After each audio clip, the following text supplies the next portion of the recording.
Okay, so this video is to give you some more information about the B patterns, which are the first patterns that we're going to be charting out. We're going to use this chart framework for most of the grammar exercises in our first unit. So some of you may have had some experience in the past with diagramming sentences, and that's very, very useful. It's given you kind of a good foundation for what we're going to be doing. If you haven't, that's okay. One of the things you may have noticed, though, is that there are two different patterns that have the same diagram. And so part of the purpose of charting versus diagramming is it allows us to differentiate between adjectival subject complements and nominative or noun phrase subject complements. Okay, so if you have this orange handout, this is going to be very useful for you. If you look down the be verb patterns, we're only going to be focusing on patterns 1, 2, and 3 today. You'll notice that what distinguishes those patterns is really the predicate, right? So what comes after the verb in the sentences. So sentence pattern 1 has an adverb of time or place, right? And there's a little footnote at the bottom of that handout that'll kind of explain what the abbreviation means. So sentence 1 has an adverb of time or place. Sentence pattern 2 has an adjective subject complement. And sentence pattern 3 has a noun subject complement. Okay? All of the sentences have a be verb. All of the sentences have a noun subject complement. That may be a noun phrase, maybe a single word noun, or it may just be a pronoun. So anything that can fit into that noun phrase slot. Okay? So when we chart out our sentences, you can see in the example for exercise 2, when we chart out our sentences, we're going to split things up. So we're going to clump together phrases, and that'll help us to make the sentence a little easier. When we get into later grammar units, we'll talk about substituting into that noun phrase, you know, a clause or a different kind of phrase that can function as a noun. So that'll get more complicated. Right now, we're just focusing on identifying, dividing up the sentence and identifying what the form is. So noun phrase, verb, adjective, adverb, prepositional phrase, and what the function is. Okay, and so is it the subject? What kind of verb is it? And is it, a subject complement, right? Or an adverb of time or place. So let's take a look at number 1. So Brian's problem is serious. So the first thing that you want to do is find your verb. So is our verb, and then you want to look to the left and to the right of is. There are no prepositions, because that's the second thing. So this is the sentence analysis process on the back of this handout. If you follow this, it's hard to sort of end up in the difficulties. So identify the verb, look for the prepositions. There aren't any in this sentence, and there's a nice list of some of the more common prepositional phrases on the bottom, just below that you can use as a reference. So we draw lines to the left and to the right of the verb to separate the subject from the predicate. So we want to identify the form of all words and phrases in the sentence first. So it's really going to help you when the sentences get more complex if you go across the whole top row before you start filling in the bottom row. Okay? So what's the form? So Brian's problem is a noun phrase, right? If you remember from the notes that we had taken, how can you tell if a word is a noun? How can you tell if a word is a verb? So refer to those notes if you have any questions. So this can be plural, right? Problem can have more than one problem. And so to the right of the verb here, serious, that's an adjective, right? If you can put a word into the framework, the blank person is blank, the serious person is serious, that's one really good clue that you have an adjective. Not all adverbs end in ly.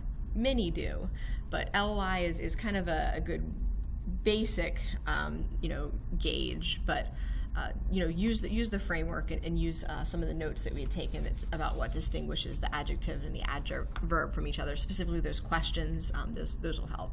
So we went all the way across the top row and we identified the form of everything. So then we want to look at the function. So function. If we go back to our sentence patterns, we're going to need a subject and a be verb. And then we want to look at, is it an adverb of time or place, right? Is it telling us when or where something is or was? Or is it describing, right, or defining? Because that's what a subject complement does, is it describes or defines your subject.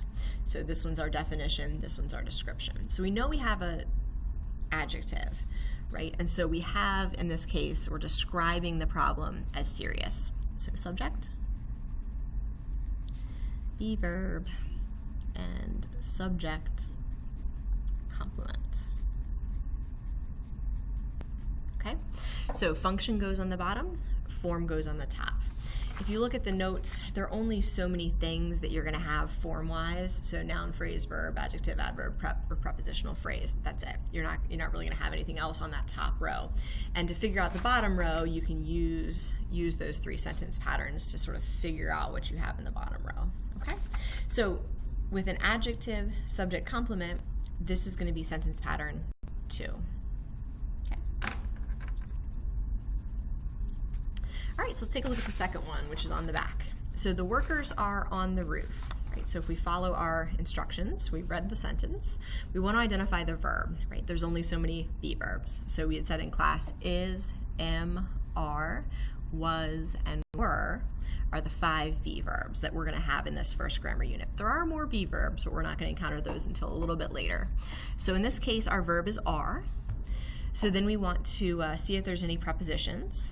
And so we do have a preposition, which is on, right? You can see it on our list.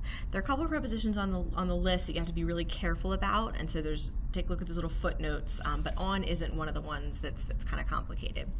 So now that you've identified the preposition, we want to circle it if it's a prepositional phrase, right? And so if you say the workers are on the roof, the workers are on what, the object of the preposition is going to be a noun phrase or a noun of some kind. So we want to circle whole prepositional phrase, right? On what? On the roof.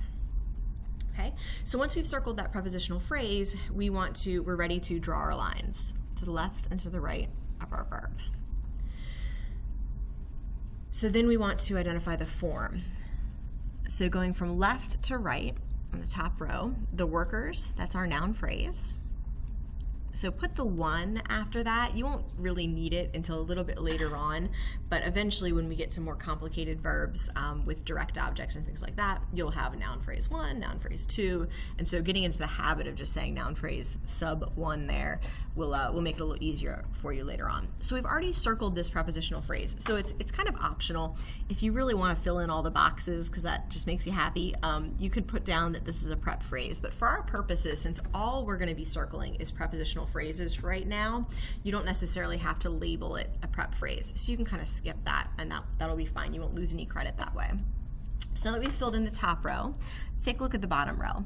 So the workers is our subject, right, to the left of our verb, noun phrase. Who are we describing or locating or defining? It's the workers. So then we know we have a be verb. And when we look to the right, we have on the roof, which is a preposition. If you take a look at your patterns, you have 2 patterns that could possibly have a preposition. So the adverb of time or place, right? Are you locating something in time or place? Or the adjective subject complement, are you describing something? That tends to be figurative, so similes and metaphors and things like that. So on the roof, right, that's locating the workers. So what we have here is we have an adverb of time or place. Okay, so when you're dealing with a prepositional phrase that we've circled, you want to draw an arrow to what it's modifying. Okay, that'll kind of get us in the habit of doing that, because prepositional phrases, you can have them all over your sentence. They don't necessarily have to take up an important spot. You could have them, 3 or 4 of them before your subject, just modifying that subject. Okay, so on the roof, that is an adverb, so we're going to draw our arrow to our verb because it's telling us when or where. And then you can write down adverb of time or place. Okay? As long as you draw the arrow, you don't really have to write down adverb or time or place. So you can leave everything out and just have the prepositional phrase circled with the arrow, and that's totally fine. But make sure you put that arrow because that's your function. So this one, because it's an adverb of time or place, is going to be sentence pattern 1. All right, so in class, we're going to take a look at 3, 4, and 5. And then independent practice, you'll be sort of working on 6 through 10.